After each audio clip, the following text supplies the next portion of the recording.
Dhanik Bharat educational institutions inter IIT JEE NEET admission open. ఇక దేశ రాజధాని ఢిల్లీ అట్టుడుకుతోంది. వీధుల్లోకి లక్షలాది మంది విద్యార్థులు చేరుతున్నారు. రోజు రోజుకు నిరసనకారుల సంఖ్య పెరుగుతూనే వస్తుంది. ఇక యువత ఏకంగా పోలీసులపైకే తిరగబడుతున్నారు. ఢిల్లీ నగర వ్యాప్తంగా ప్రస్తుతానికి హై అలర్ట్ ఉత్తర్వులు అయితే జారీ చేశారు. భద్రతా కారణాలతో ఇప్పటికే 16 మెట్రో స్టేషన్లను కూడా బంద్ చేశారు. సో అటు రాకపోకలు కూడా ప్రయాణికులకు ఓ వైపు ఇబ్బందిగా ఉన్నట్టుగానే కనిపిస్తోంది. సో మొత్తానికైతే క్షణక్షణం దేశ రాజధాని ఢిల్లీలో ఉధృత వాతావరణమే కనిపిస్తోంది.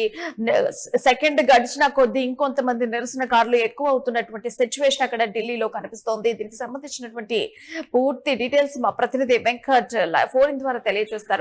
అయితే వెంకట్, ప్రస్తుతం ఢిల్లీలో పరిస్థితి ఇప్పుడు ఎలా ఉంది? ఇక్కడ అంటే మనం గత 4 రోజుల నుంచి చూస్తూనే ఉన్నాం, సోమవారం నుంచి చూస్తున్నాం.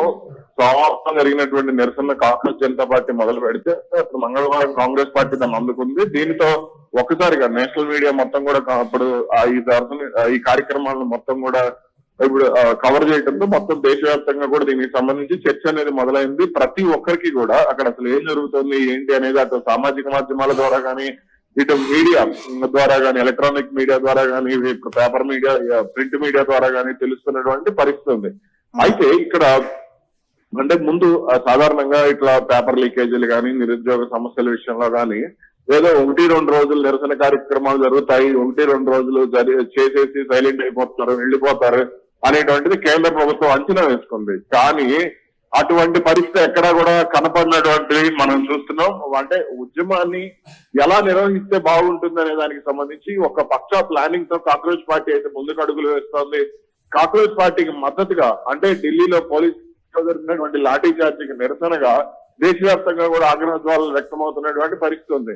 అంటే నిరసన చేసేటువంటి విద్యార్థులను ఈ విధంగా దేశద్రోహులుగా చిత్రీకరించి వాళ్ళను సంఘ విద్రోహ శక్తులుగా చూపించి వాళ్ళ మీద ఈ విధంగా దాడులు చేస్తారా అనేటువంటి ఆగ్రహాన్ని అయితే అక్కడ ప్రతి ఒక్కరు వ్యక్తం చేస్తున్నటువంటి వాతావరణం మనం చూస్తున్నాం. అందుకనే నిరుద్యోగ యువత మొత్తం దేశ రాజధాని ముట్టడికి వెళ్తున్నటువంటి పరిస్థితి ఉంది. పార్లమెంట్ సమావేశాలు ఉభయ సభలు అప్పుడు వర్షాకాల సమావేశాలు మొదలైన తర్వాత ఉభయ సభల్లో ప్రతిపక్షాలు చుక్కలు చూపిస్తున్నటువంటి పరిస్థితి. ఇప్పుడు ఈ నిరసన కార్యక్రమాలతో ఈ వాతావరణం అనేది మరింత తీవ్రమవుతోంది. ఈ అటు పార్లమెంట్ సమావేశాలు కూడా నిర్వహించలేనటువంటి పరిస్థితి ఒక రకంగా క్రియేట్ అయిందనేటువంటిది మనం అర్థం చేసుకోవచ్చు. అండ్ అట్లనే భద్రతా కారణాలతో కూడా ఇప్పటికే ఒక 16 మెట్రో స్టేషన్లు కూడా క్లోజ్ చేసినట్టు తెలుస్తుంది. ఇంకెన్ని రోజులు క్లోజ్ గానే ఉండేటువంటి అవకాశం ఉంది? అండ్ ప్రయాణికుల రాకపోకల ఇబ్బందులకు సంబంధించి ఏమైనా డీటెయిల్స్ ఉన్నాయా? అయితే ప్రయాణికుల రాకపోకలకు సంబంధించి మనం ఇప్పట్లో అంచనా అయితే రాలేం ప్రియ. ఎందుకనంటే పరిస్థితి రోజు రోజుకి అంటే కొంత ఇబ్బందికరంగా మారతాం. అటు కేంద్ర ప్రభుత్వం కూడా ఒక రకంగా ఇబ్బంది పెడుతున్నటువంటి పరిస్థితి. అటు ఢిల్లీ ప్రభుత్వం కూడా ఇప్పటికే అనేక రకాలైనటువంటి మార్గాల ద్వారా ప్రయాణికులకు ఇబ్బంది లేకుండా చేసేటువంటి చర్యలను కూడా చేపట్టినటువంటి పరిస్థితి ఉంది. కానీ ఇక్కడ అంటే రాబోయే 2-3 రోజుల్లో కూడా ఈ ఉద్యమం మరింత తీవ్రతరం అయ్యేటువంటి అవకాశం ఉండొచ్చు అనేటువంటి అంచనా కూడా కేంద్ర ప్రభుత్వం వచ్చేసింది.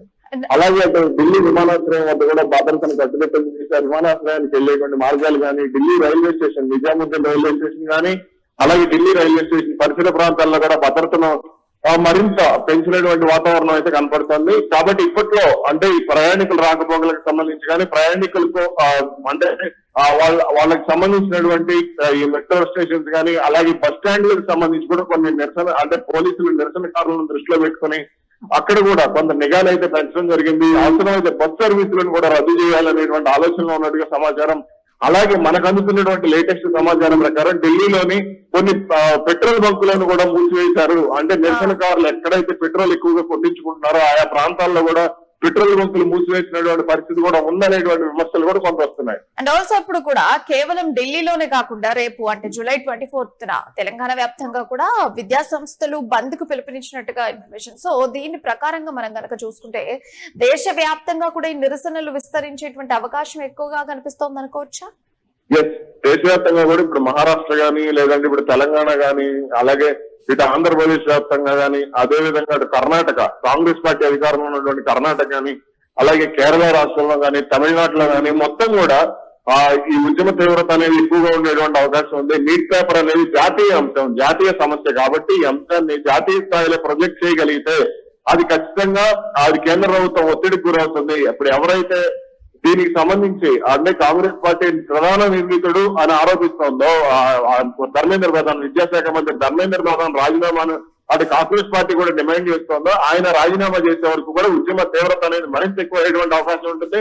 అలాగే కాంగ్రెస్ పార్టీ 5 డిమాండ్లు పెట్టింది. అందులో ప్రధానమంత్రి నరేంద్ర మోడీ క్షమాపణ చెప్పాలి, అమిత్ షా కూడా రాజీనామా చేయాలి, అదేవిధంగా ఉన్నత స్థాయి దర్యాప్తు జరపాలి, బాధితులకు ఎక్స్గ్రేషియా ప్రకటించాలని చెప్పేసి మొత్తం ఒక 5 లిస్టు విడుదల చేసింది. కాబట్టి వీటన్నిటికీ సంబంధించి కాంగ్రెస్ పార్టీ కూడా దేశవ్యాప్తంగా నిరసన కార్యక్రమాలను మరింత తీవ్రతరం చేసేటువంటి అవకాశం ఉంది. కాబట్టి రాబోయే నెల రోజులు కూడా పార్లమెంట్ సమావేశాలు పూర్తయ్యే నెల రోజులు కూడా పరిస్థితి ఇబ్బందికరంగానే ఉండేటువంటి అవకాశం అయితే ఉంది. Right Venkat, thank you for the update. So మొత్తానికైతే దేశ రాజధాని ఢిల్లీ రోజు రోజుకు ఉధృత వాతావరణమే అక్కడ కనిపిస్తోంది. లక్షలాది మంది విద్యార్థులందరూ కూడా ప్రస్తుతానికి వీధుల్లోకి చేరుతున్నటువంటి సిచ్యువేషన్ కనిపిస్తుంది. క్షణం గడిచిన కొద్దీ రోజు రోజుకు నిరసనకారుల సంఖ్య పెరుగుతూ వస్తోంది, మద్దతు ఎక్కువగా కూడా కనిపిస్తోంది.